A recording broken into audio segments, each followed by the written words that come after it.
Alrighty, we're back. Giving you another homebrew challenge video. That's really close to me. I want to get that away. Today we're doing number 7A, which is a Vienna Lager. Now, a Vienna Lager is basically like an international amber beer, an amber lager. It's gonna have maltiness, it's going to have sweetness, it's going to have toffee flavors and aromas, and it's going to mainly comprise of Vienna malt. Now that wasn't like, initially it was brewed obviously in Vienna in like the 1800s, using high quality German malts, but over time, you still want the high quality German malts, but Vienna malt is what's required here to make this, a Vienna lager.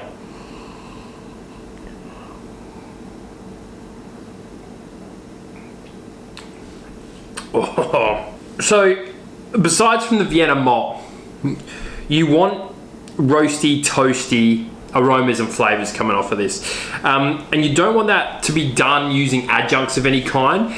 So you really want those high quality malts to be bringing those flavors through. This style as well, Vienna Lager, has actually pretty well died out. Like, it's pretty well an extinct style, except in Mexico. They love the sweet, toasty, roasty lagers. And because of their climate, their style and that, they like lighter lagers. And this is what this is. It's like a really light, drinkable, easy, balanced beer, but with these sweet, toasty, roasty flavors and aromas.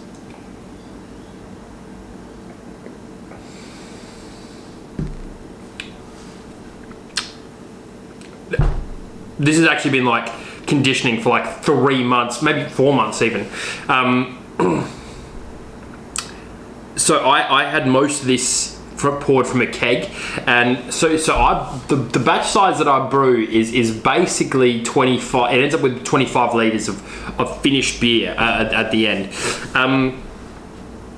So that's pretty well enough for a full keg and about half a carton, which I bottle condition and leave just for pry-offs or competition, stuff like that once they're done. Now the keg went real quick on this. Like, the boys love this one. I actually entered this into the SA Brew Comp, which it scored very well in that. Well enough, in fact, to go to Sabsosa, which is the state competition, state-run comp, and it picked up a bronze, this particular recipe at Sabsosa. So very, very pleased with this beer. And without tooting my own horn, I can understand why this beer did really well. This is light, balanced, malty. I don't know if it picks up the color all that well, but like, it's like a reddish brown. Like, it doesn't. It's really hard with this this fucking shitty lighting I've got in here. This reddish hue that comes through, and the aroma is like not overpowering, but it's a lot of toasty, roasty aromas. The highest quality German malts must be used, but also noble hops. And I think this is where this recipe deviated from that a little bit. The recipe. Give me 2 secs. We had Pilsner malt, Munich, Vienna, Cara Munich, and Cara Aroma. All Wyman malts, according to my notes. And I used Amarillo, because that's all I had left at the time. So I didn't actually use those German noble hops. I used Amarillo, but only for basically really early in the recipe for bittering, and then at the very back end. But there's not enough to get any citrus through from this. This is a very malt-driven beer, and gotta say I like it that way. I made a Czech dark as well. This is like a dialed-back version of that almost. Like, it has less. Everything's just a milder version of that Czech dark, and yeah, really easy to drink, this one.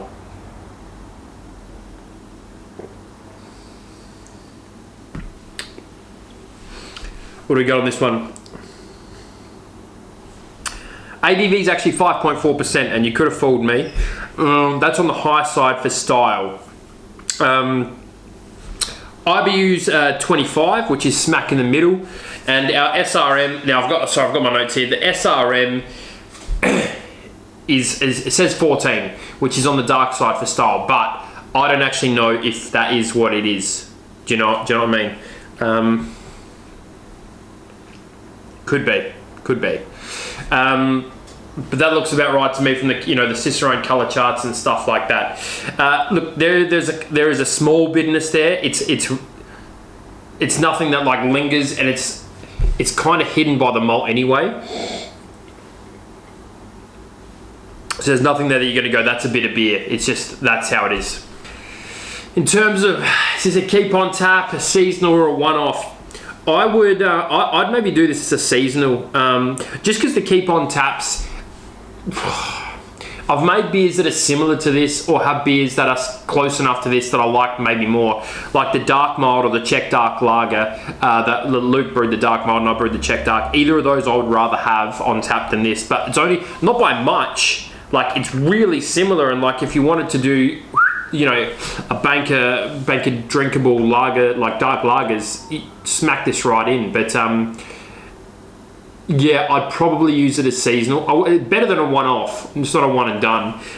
Look at that, like you do that little craft beer swirl and that head comes bouncing right back. So I've got to tell you, this is also a bottle conditioned beer. So during the pour, I caught the last little bit just because I don't know, trying to keep it a little bit clean, but probably didn't need it. This is also a beer I wouldn't recommend to a non-crafty as a first up. There's some flavors and aromas and stuff in this beer that people who are new to craft might get turned off by. Not that it's not easy to drink, or not that it's not approachable, but there are other beers that I would give to people who haven't drank this type of beer before I went down this road. Apparently supposed to turn out something similar to a Marzen. Maybe the maltiness, I guess, if you backed off the roasty or toasty, it could be close to a Marzen, I guess. Not in the color, but in the flavor. I think it's really malt forward, which is, I guess, where it's compared to a Marzen. The second bit I've got written down here is less rich, less malty, less hoppy version of a Czech amber. Yeah. Like I said, dialed back Czech dark, dialed back Czech amber. I'm going to drink that whole thing. So this is the Homebrew Challenge. Me and my buddies are trying to brew all 120 styles perfectly as defined by the Homebrew, as defined by the BJCP, sorry. We've got 40 beers each. We've also got Simo in there doing his best here and there, but 40 beers each. Trying to learn everything we can about each of these styles, so stay tuned, give us a like and a follow, and all of that good stuff if you want, or don't. I'm not really that bothered, we're still going to do it anyway.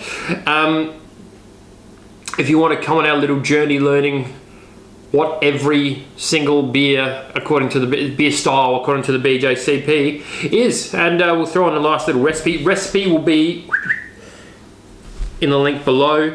Again, award winner not only for the SA Brew Comp but for Sab Sosa. So this little recipe has some backing behind it. Until the next one, see you later.